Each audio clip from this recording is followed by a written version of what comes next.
Hey, welcome. Now in this video, we're going to actually go over a lot of Florida real estate statistics. So this video is going to shed light on so many different things, including the average price, are we overpriced, what's going on with our tax rates, and so much more. So come along with me on this journey to check out what exactly is happening. This is Florida Real Estate TV, the YouTube channel, and we're going to be talking about Florida real estate. Let's zoom over to our Reventure app, and Reventure is a wonderful website. It's a paid service that basically shows us so much data out there about what's going on. So we're going to start off with our home value, right?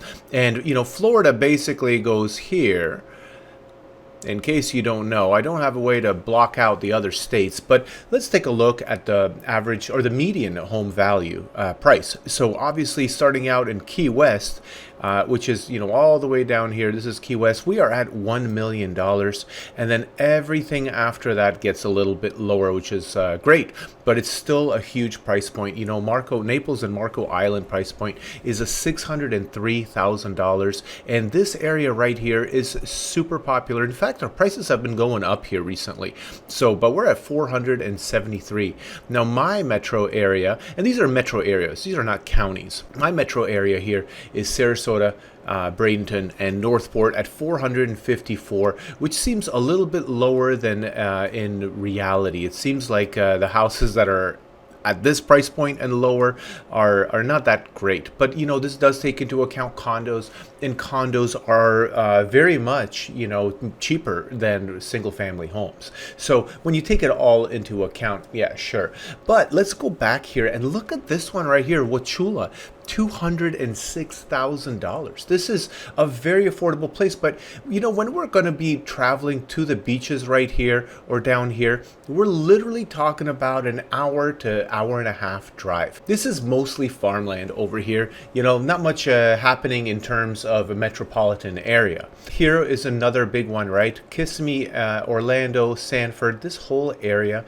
386. It's actually a lot cheaper to live here, but I'll say one thing about that area is that there are so many homes, and this is a very, very large geographic area that is still being built out. It's been going on for many, many decades, and it's still being built out, so you can get a lot of new construction at pretty affordable rates over there. Let's go just a little bit further north. Ocala, 275, Gainesville. This is a great area, 292. There's 3 colleges in Gainesville. It's a really good area because there's a lot of springs, and I don't know if you don't know about springs, let me show you real quick. I mean, look at this place. I love going to the springs, and there are a lot of springs, but basically it's water that is fed from the Florida aquifer underwater, and it's 72 degrees year round, so it's always the same temperature, which is a wonderful temperature in the summer, and it's a little chilly in the winter, and that's why a lot of tourists go there, but us Floridians not quite so. But look at how clear it is, and this is like so clean and clear. You'll see fish, you'll see alligators too, water moccasins. There are some things that might be predators, but of course are manatees too, the cow of the sea as they call them. But anyway, you can rent tubes and go tubing. I highly recommend Ichetucknee. Let me get that one up. Here it is. I highly recommend Ichetucknee Springs because you pay $5 to get in. You rent a tube for another $5 or $10, and you have like a lazy river, and it just keeps going down and down. Anyway, let's get back into the real estate component here. So as you can tell, the further north you go, the cheaper it gets to live in Florida, right? And then obviously as you're getting onto the border of other states, it really drastically reduces the price. I'll say that. As soon as you go over to the next state over, here in Georgia, the home values is $156,000, and right here it's $270. That's a 50% increase to go from here to here. So it is quite more expensive. But let's go into some other metrics. For example, what is our year-over-year growth? This is also important to know because a lot of people think that home prices are just dropping completely, and that's not true. They've been going up for quite a while, and in some areas they're still going up, and some they're coming down. So let's zoom out just a little bit, start back down at the bottom. And if you look, like I mentioned earlier, Miami Fort Lauderdale is still going up. They have a 5.8% growth rate right now, year over year. That's 1 year ago to right now.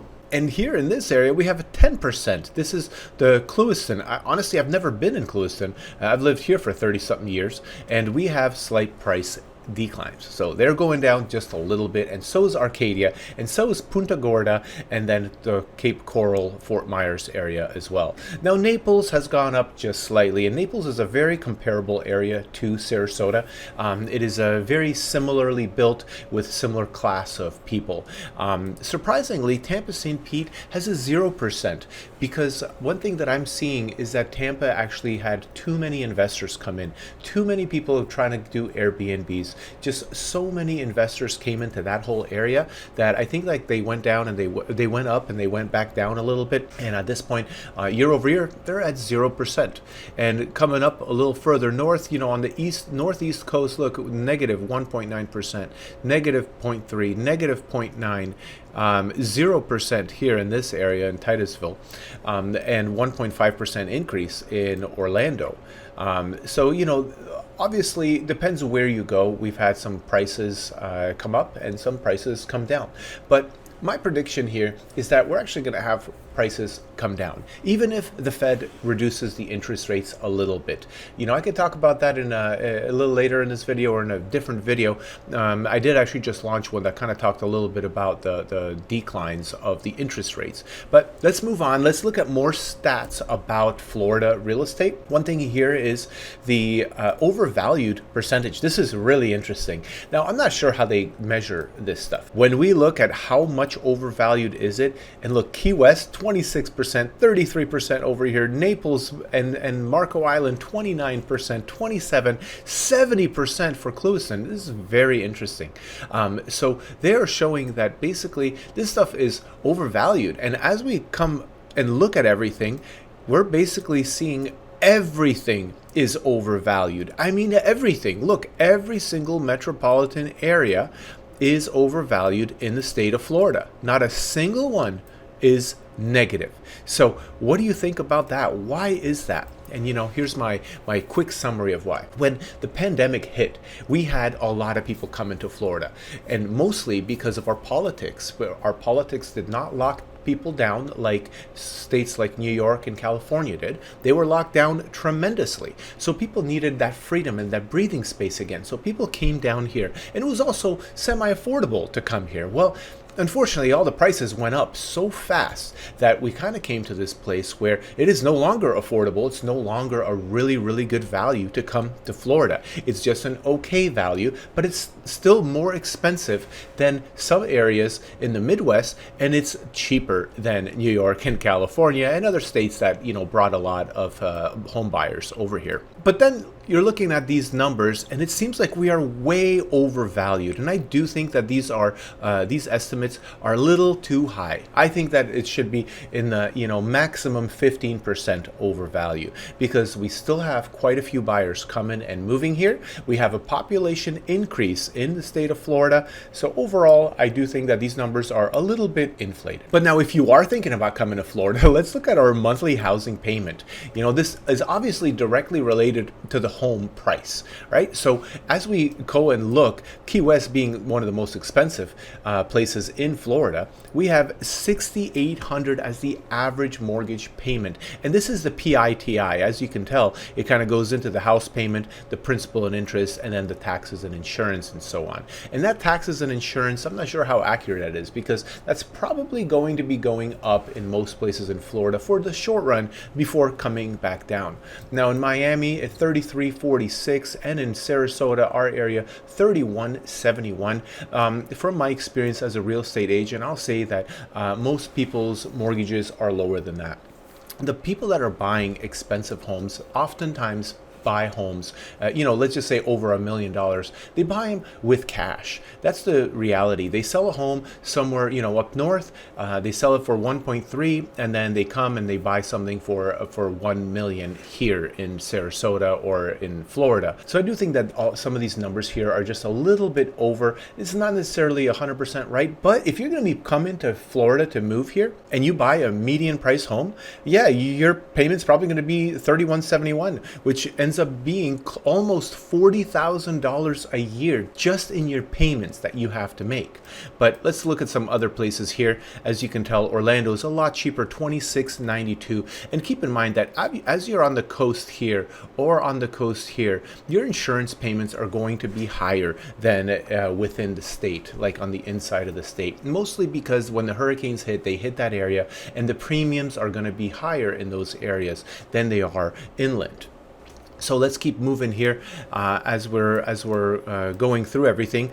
And as you can tell, once again, everything gets a little bit cheaper as you go further north into the Panhandle here. A very beautiful area right here, the Emerald Coast here.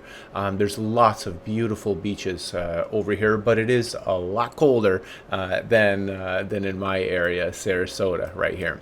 All right, let's keep doing a little bit more research here. Property tax rate, you probably want to know, so it's obviously in the PITI payment. Still, you want to know what percentage of the home price is being taxed every year. So for example, if your home is worth $1 million, what is your estimated tax bill going to be? And in our area, Sarasota Northport, it's 0.7. So it's going to be 0.7%, about $7,000. And out of that 1 million per year. And then in some areas like Miami, it's 0.83. Naples has a much lower, and Key West has an even lower, because the property values are so high over there. And I think that's really the change in the discrepancy. Also, Naples, the same thing. Prices are higher over here. 603,000. Here's over 1 million. And Sarasota was 454. So as the price of the home goes up and the price of the area goes up, the percentage of the value for your property taxes is going to be lower. And then obviously, as you're in places that are much cheaper, like Wauchula, $206,000 is the median price there, you're going to have a 1%, your percentage of your value for your taxes is going to go up. So as we kind of scroll over here, Northport and Sarasota is very similar to the Tampa area. As home prices go down here and the infrastructure is much smaller, our percentages change. But generally speaking, we can tell from all these numbers that it's about 0.5 to 1%. That's basically what it is. But once again, what happens when you go across the border, right? Alabama, it just went to 0.27, 0.42 in Mobile. Right here, 0.37. Look at this, it's 0.29. But how about Georgia? Georgia is much higher, right? Well, not much higher, just a little bit higher, about 10-15% higher. So obviously, we have a difference in how we tax people and our tax rates for everything. So let's keep moving on here. Okay, this one here is really interesting. This is the percentage crash from 2007 to 2012. So 2007 was kind of considered to be the peak of that last bull market that we had for real estate. And then 2012 was the bottom. It was the absolute worst. Actually, I think it was 2011 in our area, but that's okay. 2012 is considered to be the lowest. So how much did prices go from and then to? And here is what we have. They actually dropped 48.9% in my area, and I can attest to this. This is 100% true. This is my experience. I was shopping for homes with investors at that point in time, and we definitely had homes that were listed at 500 and sold for 500,000, and you were seeing them for 300, 350. So that's the kind of price decreases that happen. In the lower income neighborhoods, that crash was much more, a lot more than 48.9%. There were some things that I saw that sold for 200,000 that then we picked up as investors for almost 90% off for 20,000. And those were special exceptions. And I was a major bargain hunter. I still am. I love getting deals on anything I buy, but especially on real estate. My biggest expense that I have is real estate when I purchase things. So we had much bigger things, but then the luxury market didn't have as much of a fall. So that's the other thing to consider, is that as you go up in the luxury, the price isn't going to fall as much, and that is just the reality of how it kind of works out in market crashes. So here, going back to this, Orlando had an even bigger fall of 53%, and Miami had 51.9. So generally speaking, as you can tell, we had about 35 to 50% drops everywhere across the board at that point in time. And some people are kind of calling for a market crash right now. And what do I think? And what do you think? I'm really curious. Just drop a comment. Let me know if you think we're going to have a market crash. Just pause this real quick because I want to know what people out there are thinking. But in my opinion, we're not going to have a market crash. I think that the federal government is going to be really working with the systems, the banking systems, to make sure that we do not have a major global recession, or at least national recession, or even depression. They're going to go and lower interest rates when they need to. They're going to stimulate the businesses to invest when they need to. And they're going to go and forgive a lot of people's loans when they have to, because the last thing that they want is to have a lot of problems financially for the American people. So I don't think we're going to go back to this type of situation right here where we had 49%, 34 and all that. But I do think that we're going to have a situation where our prices do come down. How much? Well, listen, your guess is as good as mine, but I do not think it will go more than 15% off. That's my guess. And that is literally within the next 3 years. So right now being January 2024, let's just say January 2027. Before that time, I don't think we're going to drop more than 15%, 20% max, but I really don't think we'll go above 15. We had so many cash buyers this time around. So 50% of the purchases that happened in the last 3 years that caused the prices to go up so much were from cash buyers. So they're not going to be going through the defaults that happened in 2008, 9, and 10. Where people stopped paying their mortgage because they ended up over leveraging and buying, 5 properties with 2% down each. So they over leveraged themselves as people. And then obviously they lost their jobs or whatever happened. People stopped paying rent and defaults started happening. And that's really the biggest reason why I don't think that this time around we're going to have that situation, is because people bought them cash. So what are they going to do? Just go and lose all their cash? No, they're going to hold on to it. They're going to rent it out. They're going to enjoy it. And in some instances, yes, there's going to be estate sales and divorces and required liquidations. That happens all the time. But it's not going to look like this right here. It's not going to look like 49%, 52, 53, 48.9. So now we really need to go and talk about the next part, which is our market trends. What is happening now, which is really a leading indicator of what we can expect to happen later. So here we are talking about our for sale, our inventory. Inventory is really a measure of how many homes and condos and so on are out there for sale right now. And as this increases over the months, we're going to have probably some pressure on price. That's what happens. As you have more suppliers, then you have more people that need to sell, and they're just going to lower the price to sell and stop it. So here, let's take a look at our inventory. In this area right here, the Tampa area, we have over 12,000 homes for sale. And in my area, Sarasota, Northport, Bradenton, 6682, but Miami, being much larger geographic area, they have 30,000. So yes, we have quite a few homes for sale, but this data doesn't really tell us anything unless you track it every single month. So let's go into our year over year sale inventory growth. So how many more homes do we have right now than we did 1 year ago? And this is what's alarming for my area. Look at this right here, 71.9% more listings. Now, me as a real estate agent in Sarasota, I do market updates every single month. They're on my channel if you want to check them out. And I actually go and talk about our month over month inventory growth and our sales slowing down month over month, and also a couple other metrics. But right now, we're seeing here that when you take the year over year, we are in a position that is not looking good at all. 71.9% more homes for sale. How is this possible? And quite frankly, it's because there was a lot of people doing Airbnbs, and now they're not renting as well. They got into a really high mortgage, renting it. They're kind of like, some people are not really doing it right, so they're not making as much money as they could. And maybe they're not covering the nut and they just don't want to do it. So a lot of Airbnb people are selling. Now, another thing that you're seeing is a lot of people are wanting to leave the area because we got hit by Hurricane Ian. in September 2022, and Hurricane Ian kind of came through this area right here, and kind of wiped a lot of stuff out, and there was a lot of insurance claims, and people just kind of got fed up. So a lot of inventory hit the market, and look, Punta Gorda 151%. Ben, who works in Punta Gorda, hey Ben, listen, you got some crazy amount of inventory coming up right here, 151% more. This is alarming, and with this kind of increase, I'm pretty sure there's going to be major price decreases, major, over 15%, not month over month, but in the next 3-4 months. If you keep seeing these kinds of numbers, I'm pretty sure there's going to be a lot of people lowering the price. And listen, Sarasota Northport is no exception to this.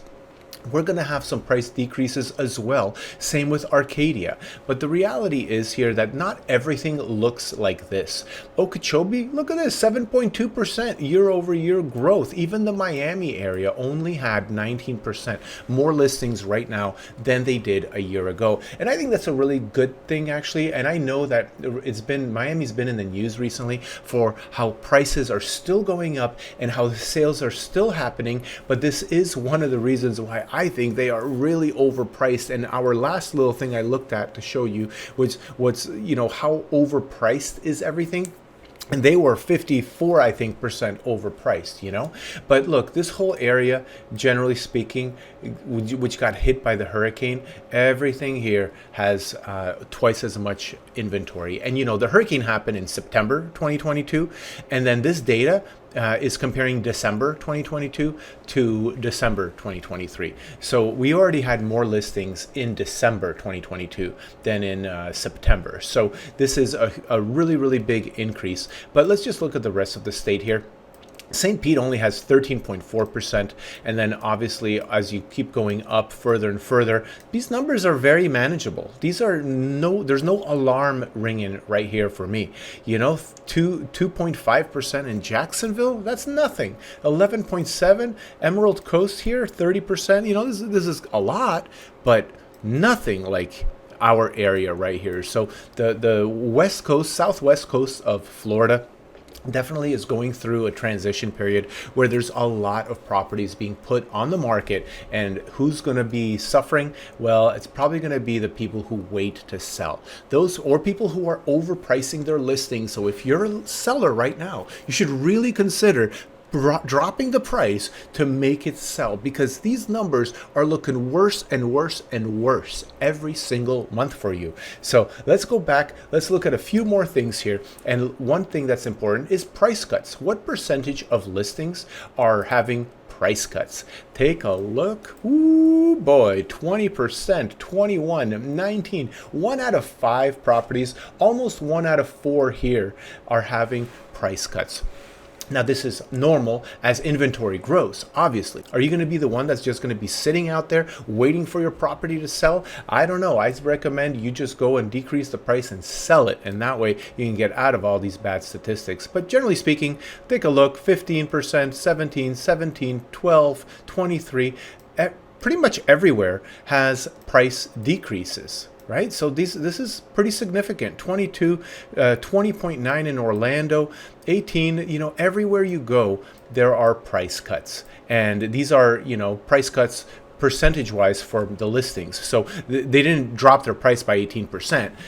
They basically had 18% of the listings drop the price. Let's keep going here. Just a couple more metrics, then we'll finish up this video here. The next one we really need to look at is the days on market. So if you're a seller, this is actually really important for you. So as a seller, you want to know, how long is it going to take if I list my home before I get a contract? Not closed, but a contract. Like, that means an accepted offer that is moving forward. And yes, 1/3 of offers are falling apart right now, meaning for some reason someone backs out or just something falls apart. That's okay. That is a kind of a high number, but that's not out of the ordinary. Is just high for recent times. But let's look at how many days on the market you can expect to sit depending on where you are in the state of Florida.